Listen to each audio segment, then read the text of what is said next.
Digimon Ghost game is the latest anime series to have aired within the Digimon franchise.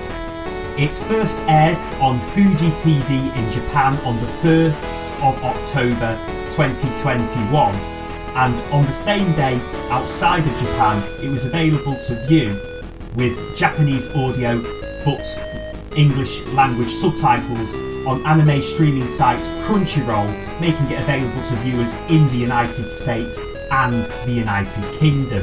It is a series which, again like many other instalments of the Digimon franchise within the anime scene of the franchise, has a lot of differences in its dynamics to other series such as Adventure. This series is mainly so far set in the real world. There is a premise of the digital world, but we see that more with a touch of a button rather than just be plainly isekai'd like they were in Adventure or Frontier or Cross Wars. It has 3 main characters, though this time, just like Marcus Damon from the series Digimon Savers, localised as Digimon Data Squad in English dub, a protagonist that does not wear goggles but goes by the name of Hero, which I quite like as it is a nod reference to Big Hero 6. And 2 others. There's one who's a cross between Joe and Koshiro, but also reminds me of characters from other anime, such as a bit of Tenya Ida from My Hero Academia, and from the same anime, Yuga Ayama. And there is brown-haired Amelia, who, instead of being frozen in ice in Elida Forest in ReZero, has just been plainly reverse isekai'd into the modern world and is chilling with a big Yeti Digimon.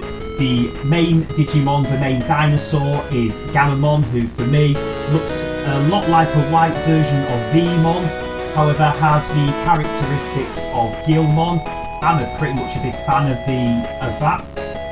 Jellymon, who has been compared to Miss Nagotaro, and the big cuddly Yeti, who is a bit too big for a rookie, in my opinion, who is paired with Ruli. So one of the interesting things that I've noticed is that the Digimon tamers in this series, the 3 humans who are partnered with their Digimon, tend to shout out the attacks in which the Digimon does, which is very similar to Pokemon for me, as the Pokemon trainers shout out the names of the attacks that their respectable Pokemon would do in a battle.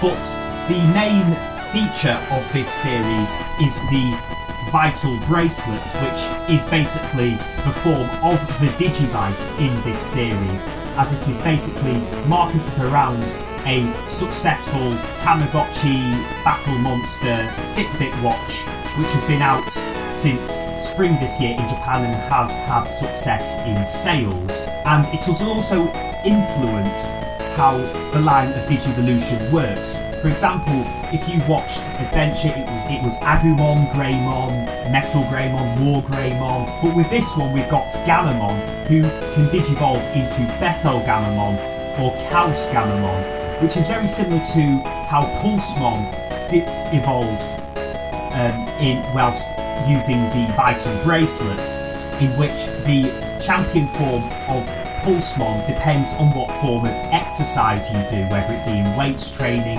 and it will digivolve into a different champion form if you're going through a run, basically. There are similarities with this series with other parts of the Digimon franchise.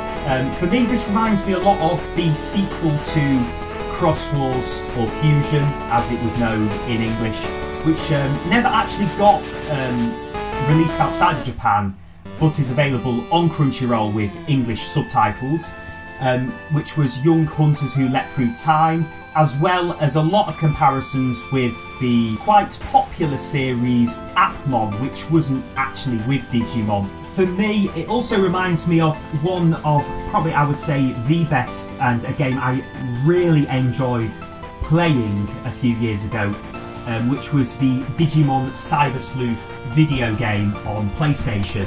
And even with the story at the moment, it kind of reminds me that a lot of that game, as a lot of these battles so far have been very similar to the cases that I would have had to have done, even though we don't know the whole overarching theme of it yet, which I hope we do find out one day. It's keeping me hooked, this anticipation, and I just want this anticipation to come to something. I just want to see that there is going to be an overarching story, like we had with Quartzmon in Hunters, and we had with Leviathan in Atmon. Something will hopefully be behind this, and it will probably be executed well, and hopefully better than the reboot was. But that's another story with a reboot.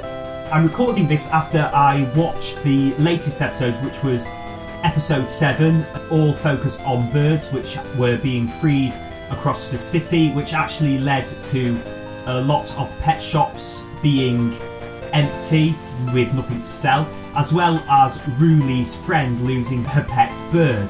These many birds are being manipulated by a antagonist Digimon, this one being Yatagamon, who appears to have even had his own tamer. So we could be seeing antagonal Digimon being tamed by another human, which sometimes happened in Cyber Sleuth. There was obviously a little bit of a fight, but the fighting seems different in this. For me, it seems a lot of all talk no jutsu, which in Cyber Sleuth was kind of that way, as you would defeat a Digimon, but you wouldn't destroy the Digimon like you probably would in Adventure or Tamers. That's one of the main disappointments for me. It's all talk no jutsu, and it's all just talking down the Digimon to be good. We saw it with Mummimon, with seeing it with a lot of these Digimon who just seem to be a bit lost in this sense. But yeah, in this one, though the fighting then, this episode, in episode 7 with the birds, it was a very enjoyable fight, and we saw a Digivolution scene again.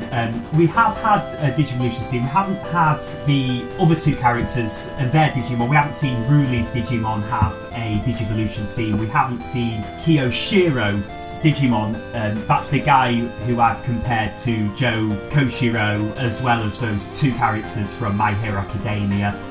Sort of the senpai character of this, or Ruli, the brown-haired Amelia, as I mentioned earlier. We haven't seen their Digimon, like Jellymon hasn't digivolved. It's all been Gammamon, which tends to be a very Digimon thing. Let's focus on the main goggle head, even though this one has got no goggles on his head. Focus on their main dinosaur Digimon, and they get all the Digivolutions, like Taichi in both original and reincarnated Adventure. But we've had two different Digivolves, not because we've had a dark Digivolve like we had with School Greymon. It's just a different line because of it will be all down to a different environment. We got Bethel Gammamon was fighting or sort of talking down or coming to terms with Mummimon. But in this one, we had Kausgamman, who for me reminds me a lot of XVmon. I like the design, which also makes a bit of sense because I do see Gammamon as a little bit of a white Vmon who also has a Gilmon trapped in his body, which also might make sense why Bethel Gammamon is red. But this one, he can glide, and he's all in this episode. He's saying, "Now I want to fly. I wish I could fly," and or that when he can fly, he can patter a little bit. He's got nice, cute devil wings, similar to Patamon's wings, but black on a dinosaur. Really brilliant design for a Digimon, I must say, and probably works well with the aesthetic of the virtual pet.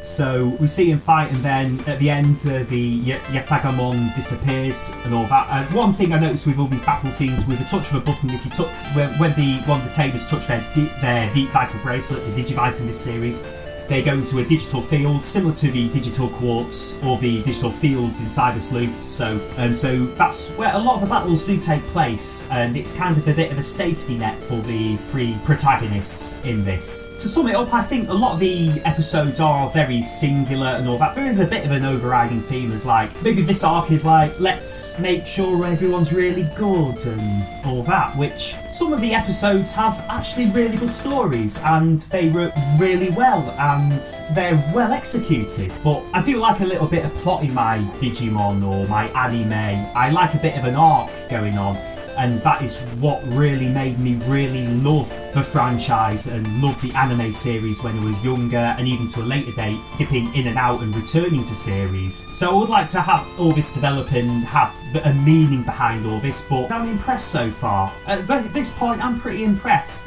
It's early days, there's a long way to go. A lot could go wrong, a lot could go completely right. You do not know, because I've known series can go one way or another. But at the moment, I'm quite satisfied. I really liked this episode. It was I really enjoyed it. It was a lot of fun. The episodes have been really good. See, episode 7 was really good and enjoyable. It was better than episode 6, which I was a little bit let down by, as I'm at a point now where I'm waiting for this story progression to happen and waiting for this big bad, like in Adventure. We had those 2 episodes where it was like, oh god, with survival. Basically, they were just every single episode of So I'm a Spider, So What. However, with this one, in episode 3, when Sora got her Digivolve, well, Biomon Digivolved to Birdramon the first time, we got some plot with the Black Gears, which ended up being the making of the first big bad in the first arc, which was Devimon. I'm hoping that something happens, and I'm hoping it can be as wacky as it was. It's quite a darker series, so I don't mind it going a bit wacky and dark, as tame as is known to be. So there you go, there's just some of my thoughts on